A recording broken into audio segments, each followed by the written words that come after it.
For a time, we tried to contact him by radio, but no response.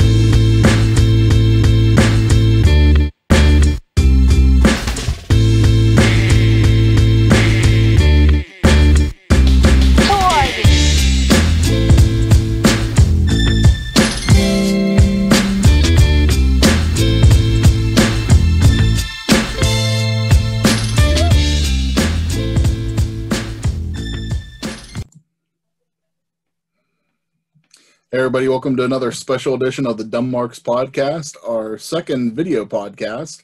Right now we're going to go over NXT TAKEOVER 31, give you our predictions for this upcoming Sunday's event. Steve, how are you thinking for NXT this week? Well, you know what I say, Chris. It's time to give hot takes, bold predictions, and a bunch of wrong answers. Ooh. So how we do it in the Dumb Marks. Yeah, hey, listen, in the prediction road, you got a 50-50 chance to getting it right, you know? Unless it's a triple threat match, and then I'll have to break out some Scott Steiner math, and that means that you have 33 and a third of, yeah, so, I mean, one of the greatest promos of all time. I'm sure you're doing enough math with your kids being homeschooled right now. We don't need to go into that. And speaking of Scott Steiner, I know this is all about NXT TakeOver. However, real quick, I don't know if you've been seeing the little poster that's floated around for Talking Shop Mania 2. No, I haven't. Big Papa Pump is definitely front and center on that post. Why? So get ready for the big bad booty daddy. Is he gonna be the one to throw Teddy Long out this time? I don't know, but listen, like in the first one, Teddy Long shows up, you better pay me, bitch. You're not getting paid for this shit tonight. Not getting paid, brother. So let's go NXT TakeOver. Let's do the first match. I think the first one is going to be the contest between Kushida and the Velveteen Dream. How are you feeling on that one? So my daughter jumping in, giving me her phone. School night 9:30, so she's doing the right thing there. Predictions? No, she does not. So Dream and Kushida, you said you think that's what you think they're going to lead off with? That's what I think is going to lead off the night. I mean, normally you run the tag teams out there, right? I mean, that's kind of been like the TakeOver staple formula. You get the tag team match out there to get the place hot and ready to go and the energy pumped up. I don't know if that is the right match to lead off the night, but I don't know where else you would put that match. I'd probably say if it doesn't go first, it's going to go second. The only other match I could see that may be thrown on first is the Cruiserweight title match. That one, I think, would be the right go to start the show. And I only say this because I've seen Swerve and Escobar, also King Cuerno from Lucha Underground, if you didn't know that, but seeing them two go in Lucha Underground and they will have a barn burner, possibly show stealer match of the night. I agree. I like Swerve. I saw him for the first time whenever he was champion down MLW, and I became a big fan whenever I was watching him. He had some matches with people that you wouldn't even think to put on paper to book him. And right, he could carry the match. So no, he's definitely. I'm glad he's starting to be the recipient of the spotlight. He's definitely a primetime player and somebody that is and will be, at least in my eyes, in the upper tier on the NXT card. We'll see what shakes out with this draft up here next week between the three brands, the 2-night event on October 9th and 11th. Maybe he may get that slingshot up to the top of the card a little sooner rather than later. I know that was a big thing that Hunter brought up with injuries and COVID and whatnot. They've been having to move pieces around the chessboard and elevate some people sooner than what they were thinking that they'd have to elevate them just because of the circumstances. So Swerve has definitely been one of my favorites. Like I said, since I watched him in Lucha Underground as Killshot. So I think those two would be the right two to open the show, and then you can put Dream and Kushida on after that. Would be my guess. Okay, so if we go cruiserweight title match first, who do you got in that match? Oh man, I don't think Swerve gets it yet. I agree. I think it'll stay with Escobar. Yeah.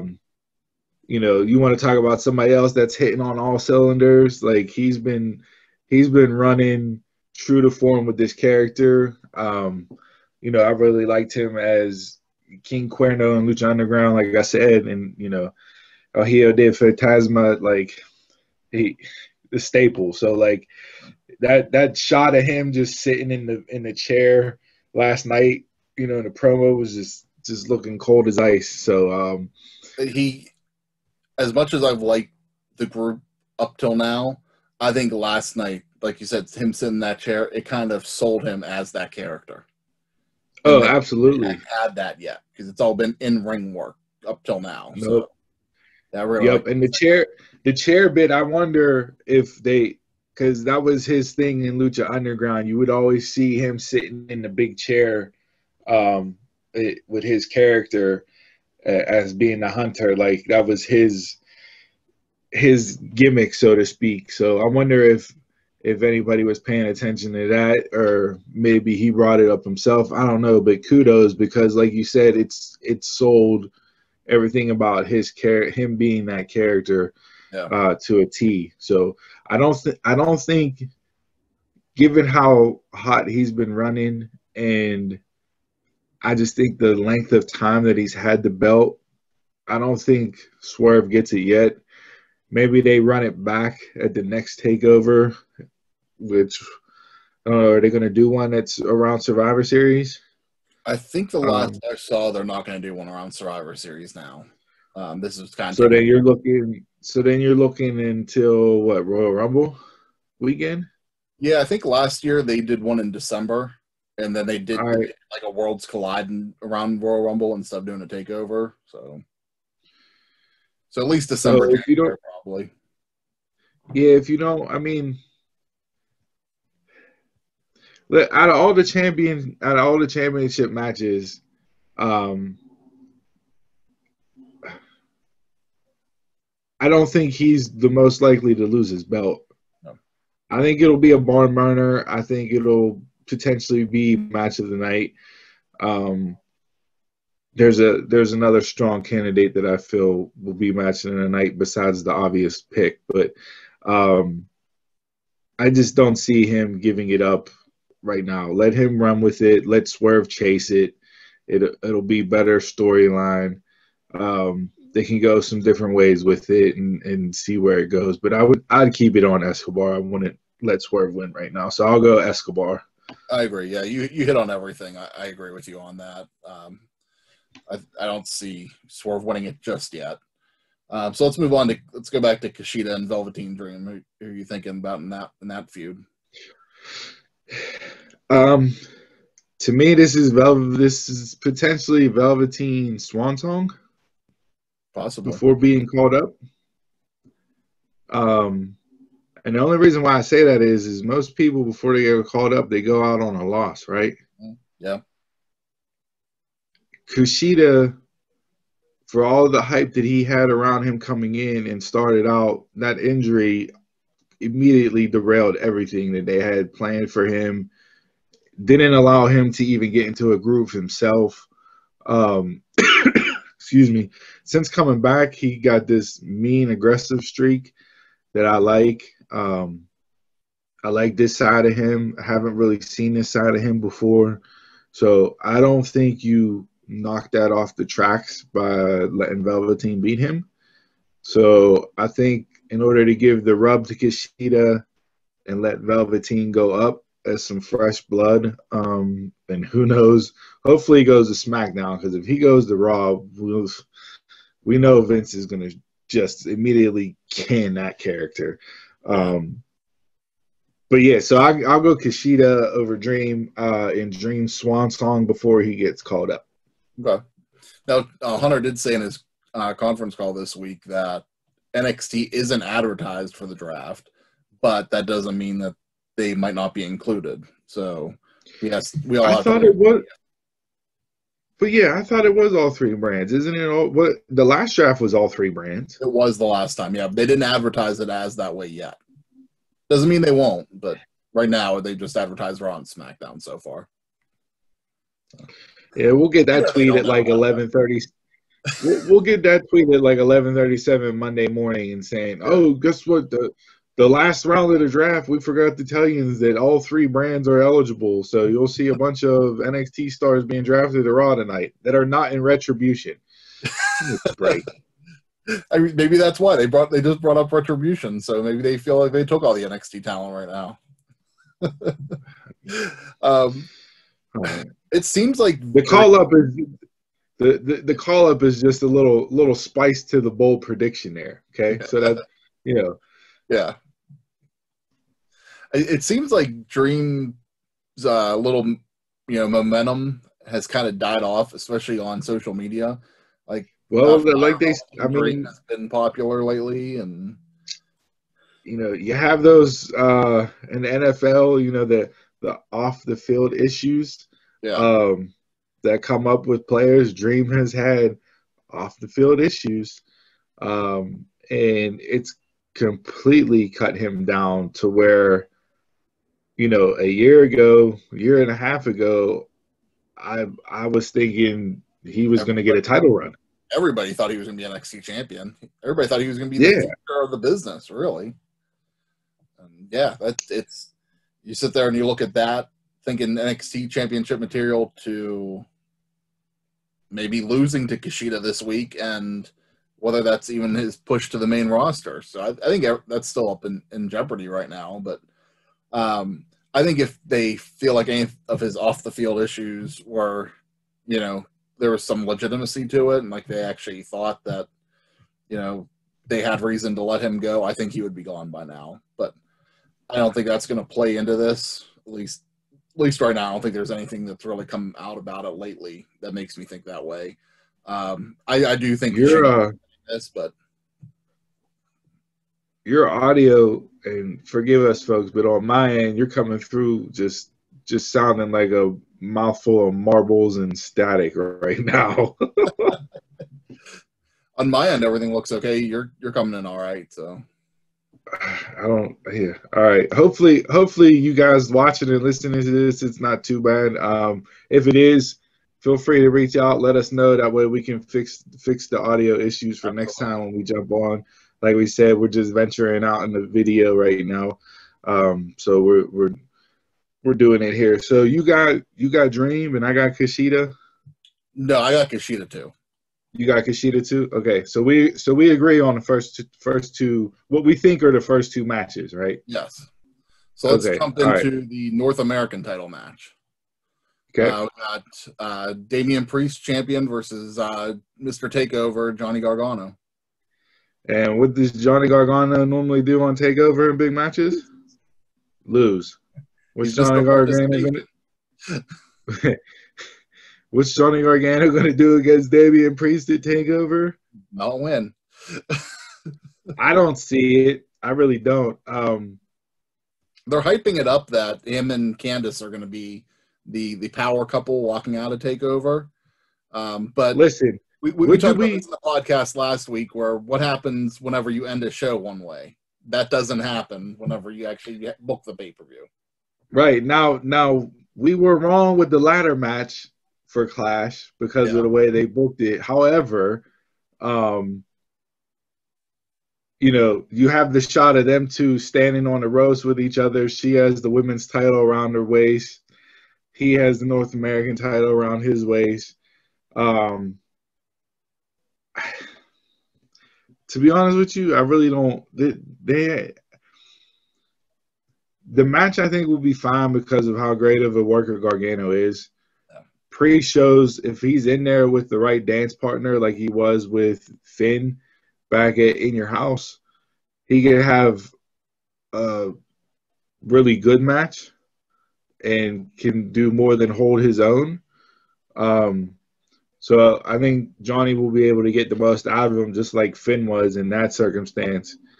But I don't see them taking the belt right off him right away. I mean, he just won it. Like, with I'm not a yeah, fan I of don't. Damian Priest, but yeah, I don't see Gargano walking away with the belt on Sunday.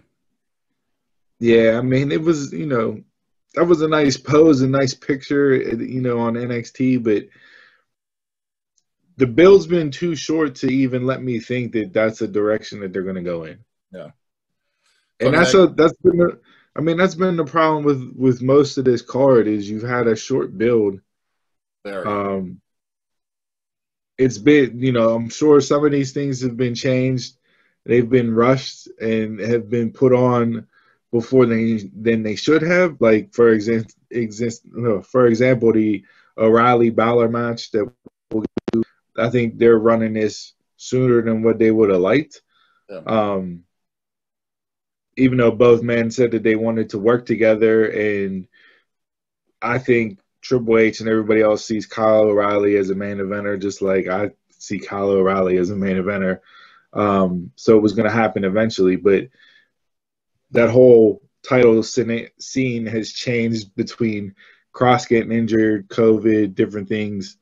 So yeah, this whole card, I don't think is exactly how they wanted to present this takeover when they initially announced it. Yeah, and like we talked about earlier too, usually takeover happens right before Survivor Series. So there's well over a month, almost 2 full months of potential buildup for what should have been the event instead of booking it right now.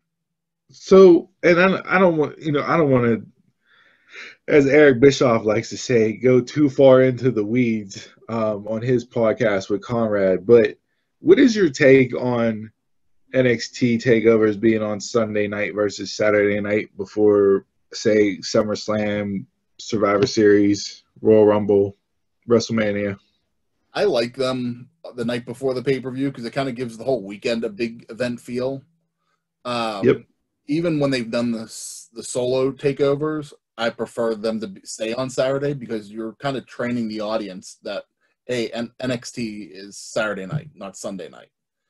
And they've done this now twice. I think In Your House was on Sunday night as well. So this will be, I think, the second time NXT is going to be on a Sunday night. And I'd rather just keep it to Saturday. To me, NXT, in my eyes, takeovers have always been Saturday. I don't know why they switched it to a Sunday. I guess because they're not running it with a main roster branded pay-per-view. That's the reason why they'll put it on Sunday, because they always do pay-per-views on Sunday. I haven't heard anybody else talk about this being, an issue or whatever. I just was curious what you felt on it. Yeah. I'm going to watch it regardless because it's a takeover, but like you, I feel that they need to be on Saturday nights. I wouldn't mind them going back to the format of running 4 main takeovers and then doing like 1 or 2 one-offs throughout the year, so you get like 6 pay-per-views out of them. And I hope that they don't start turning into running shows every month, because I think it'll be too much. They book more long term than the main roster does. The main roster, especially Raw, is week to week booking. It happens one Monday, the next Monday you're supposed to forget everything you watched the previous Monday. And usually with Raw, you want to forget what you watched the previous Monday. we'll get into that, when we record the actual podcast this weekend. But yeah, so I would like to see them go back to Saturdays, but it's not going to deter me from watching it. The Steelers are off this weekend because everything that would happen with the Titans, and they were playing in the afternoon anyway, so it's not like it's not going up against any They go up against major NBA. thing. I think Game 3. What's that? I think NBA Game 3 is going to be on Sunday, so that'd be the only thing that's going against. But I don't think Wednesday night's ratings really got hurt at all, because there was only like the opening and like maybe like the first hour, so you really didn't miss much. But TakeOver is going to start at 7 anyway, so it'll probably be over in between 9 and 10, somewhere around there. So do you like that new format? Them starting at 7 and keeping it between like 9:30 and 10 o'clock, wrapping up pay-per-view? Main pay-per-view, I kind of do, just because they've been wrapping up a little earlier. I'd rather see them wrap up a little earlier than be on till midnight or later, like WrestleMania has been the past couple of years. But TakeOver, they only treat it like a 2 to 3 hour show anyways, so I feel like that could stay at 8 o'clock. Right. So like that 8 to 10:30, 8 to 10:40, 45 range. Yeah, I think NXT's fine to be at 8 o'clock, but I do kind of like the main roster, since they're running like 3 to 4 hour shows, them starting a little earlier. All right, so another thing that I don't like on this NXT is I kind of felt like not only was the card rushed, but I felt like they just made it generic by the name too. Usually like they did a 25 for the 25th takeover and they did 30 for the 30th, but usually all the other ones, have been names, and they just went, okay, this is takeover 31. So like, yeah, I didn't even think about that. It's true, they don't have a name. Well, I mean, at least it's not Clash of Champions Gold Rush, and you hear Gold Rush on your screen 97 times, or it's the biggest event of the summer. You'll never see it coming. Oh, okay, right. You guys got us. We didn't see Roman coming there at the end, but you didn't have to continuously say the damn tagline every 2 minutes, Cole. I mean, Hunter did say in his call this week that this event's going to have a unique look and feel, and kind of said the phrase game changer with it. So we'll see what he has, up his sleeve for this. But I kind of felt like, everybody kind of liked that In Your House theme a few months ago. And I kind of felt that was nostalgia though. Yeah, but I feel like they could have continued that for this one too, since it's a standalone event. All right, so one last thing, and we're deep in the weeds here. We'll promise we'll get back on the main. We promise we'll get back with predictions. But since you brought up the game changer and the In Your House theme, do you think NXT takeovers can go back to the old school themed pay-per-view stages and setups? So like how you had Halloween Havoc had their own thing, and then Clash at the Beach had their own setup, their own scene and setup. Do you think Hunter, even though he said game changer, but it goes back to that old school feel where they're doing different sets for each takeover now? I would like to see that. I think the one thing that NXT has over the main roster in a way is that the Attitude Era fans are probably the ones driving the NXT brand. And I think that, whenever he did something like when he does War Games or whenever he has done the In Your House, we like that because it's that nostalgia factor. I don't think that you need it every time you have an event. I think that would just be overkill, but it would be nice to have, a nod here and there. But I would like to see, more unique sets like it used to be back in the day than the just traditional set. Let's just change up the LED graphics and that's it. All right. So back to the card here. We both got Priest winning, even though neither one of us are truly that high on the list as far as fan favorites of his goes. So that leads us into the women's match. Io Shirai versus Candice LeRae. We both kind of made it seem like we don't think both people are going to walk out with the titles, Candice and Johnny, but Do you see maybe one out of the two, walking away with the title? Could this be Candice's time? So Io won it back at In Your House, right? Yes.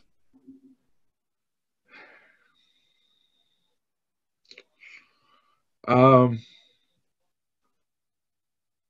of all the championships that are on the line, this is the one where I could see them changing hands.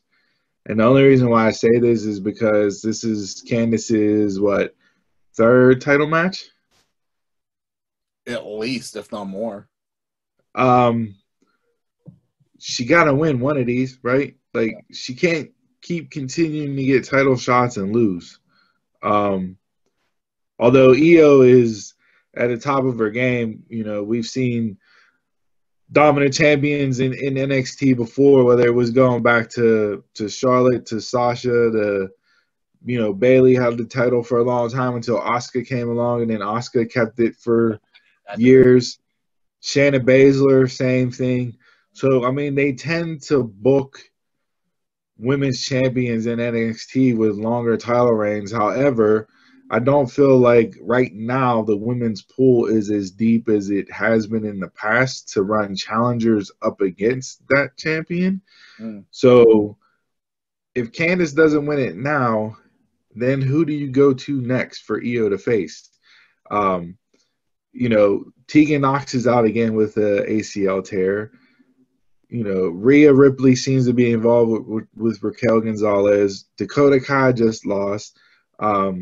Who else do you have? Chelsea Green hasn't been seen in months, so who knows what's going on with her. Women's wise, who else do you have if Io doesn't, or if Io retains? I mean, to me, you almost have to put it on Candice. Not saying that she's not deserving, because she absolutely is. She's one of my favorite women's wrestlers to watch. She can have a match with anybody. Go watch some of those, PWG matches that she's had with the Young Bucks and out there in Cali. I mean, she's legit. She's been legit. She can go. I think in order to keep her character legitimate, she has to win on Sunday. Yeah, I think that's a good prediction for it. I think Rhea's going to get back involved soon. It seems like they kind of pushed her off for a little bit, and they're slowly building her back up right now. So I'm kind of thinking maybe, I don't see it by the end of the year. I'm thinking maybe like Mania season next year that they're going to put the title back on her.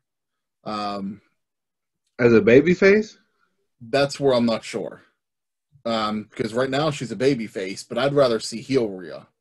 So if Candice wins, I see babyface Rhea. But if Io keeps it, then I see Rhea going heel. So my gut's telling me Io is going to retain. So I'm going to go with Io. Okay, so that's we'll disagree there. I'll take Lorray, you take Io. Yeah. All right. Next up. Actually, before we go to the main event, they've been running the mystery return. I don't know if you've been seeing those videos and they're advertising it. Like I read up. I did not. I did not. I want to go back and watch NXT from last night. I didn't get a chance to yet. I did read up on CageSideSeats.com earlier today with what the mystery person has been presented over the last 2 weeks. Mm-hmm. Any idea or thoughts as to who it is? Because I don't know enough yet to say. I haven't seen it. Just based off of what I read, any predictions on who you think it is? Off of the video, I would have no idea. They really aren't giving any clues in the video, at least I don't think. The rumor that I saw like on Cage Side was it looks to be maybe Bobby Roode or Bo Dallas. I don't know. Bobby Roode just came back Monday night. Like, yeah. I don't see him coming back to NXT after coming back on Raw. I heard the Bo Dallas too, but I'm hoping it's Owens. We've heard rumors for months now that Owens wants to go back to NXT. I'm hoping that's who it is. But in the video, isn't he in the middle of a feud with Aleister Black? Yeah, but what does that? It's the main roster. That's true. It is Raw. You can forget about it 1 week later. They also in the video it goes back and forth between a male and female voice, so they're kind of throwing you like it could be either one. I don't know who I would even send back. Someone put Ember Moon maybe for a female, but that depends on her injury. You know, if she can actually compete again. So, I saw the Ember Moon thing too, and that from what I read up on what they've shown so far, that really doesn't fit to me. No. And her Achilles injury is to the point where she may not even, she may never get back in the ring again. Yeah, it's definitely a possibility. Yeah, so you know what? Because it's rare that you get truly surprised anymore in the world of professional wrestling, right? Like Miro coming out on AEW was a surprise because nobody knew about it. It didn't get leaked anywhere. I'm gonna watch on Sunday with the hopes of being truly surprised as to who this mystery person is that's going to be returning. So, look, hopefully I get a pop out of it, and it's not a letdown. It's not the gobbledygooker hopping out of the egg there. There's a throwback. That could be our nostalgia. Yeah, may have dated myself a little bit with that reference, but I think if you're a wrestling fan, you know about the gobbledygooker. Even if you weren't there to witness it live, you know who it is by now. Yeah, so I won't give a prediction on the mystery person. I'm just gonna wait and watch and hopefully be entertained by whoever it is and however they bring them onto the scene. Okay. All right, so that will take us into the main event. Champion Finn Balor versus Kyle O'Reilly. A match that definitely hasn't had much build at all. So what are you thinking? I'm a little disappointed that it hasn't had the proper build, because with a proper build, this could be like one of the best feuds to go down in NXT history, in my eyes. That's how highly I view them too in the ring and what they're able to do story-wise. They're both I think it could. Yeah, so the package or the segment they ran last night on NXT was good to get me invested. I think the bigger story is what's happening with Undisputed Era here. They got a couple little hints, couple little seeds. It could go several different ways, and from what I've seen and read, I don't know how I feel about any of those scenarios that are being tossed around as far as where it goes and what they do. Will Adam Cole turn on him on Sunday? Who knows? Will they, split and turn on Cole? Maybe. Who knows? Maybe they, they turn Cole and O'Reilly babyface and they feud against Fish and Strong is one of the things that I saw. Who knows? To me, don't do the WWE thing of breaking up the teams or breaking up the factions just to have them feud with each other. There's no need for it. You can go different ways without having those storylines. And unless they are completely depleted due to COVID and the injuries are worse than what we know about, there's no need to do any of that right now. No. Storyline-wise. It's just not necessary. The match itself, I think, is going to be tremendous. Both can go. Both have their strong points. I like Finn more in this Prince character than, Finn Balor with the puffed up collar. Just, I'm cool, happy to be here, smiley face Finn. Baylor Club. What's that? Baylor Club. Yeah, the Baylor Club. No, this is more true to the form of Finn. Yeah. He's always going to bleed. He's smile all the time. That wasn't even him. He's always going to bring it. I mean, he is Finn Balor. He's one of the best. He's been one of the best for years. I think this match will elevate Kyle O'Reilly to a point that I don't think a lot of people have him at, as far as being a main eventer. To me, he is a main eventer. He's been a main eventer. Same with Fish. I don't think he gets enough credit for what he can do in the ring. You know, and Roddy's a little bit different. He rubs me the wrong way. But I think, you know, if you go back to Kyle's run in Ring of Honor, you know, the stories he was able to tell and the matches that he was able to put on in the main event scene and being a main eventer, they're some of the best matches that you've seen in ROH or anywhere else. So I think he's absolutely going to go out there and want to tear the house down. I mean, he's always put on good matches as a tag team wrestler as part of Undisputed. So, like, it's gonna be a ball. I hope they get enough time. I'll be curious to see how the time for each of these matches shakes out. Typical takeovers, you normally get your 20-minute, 25-minute matches. I'll be interested to see how long these two actually get to go out and do their thing, because I think they'll be able to tell one hell of a story.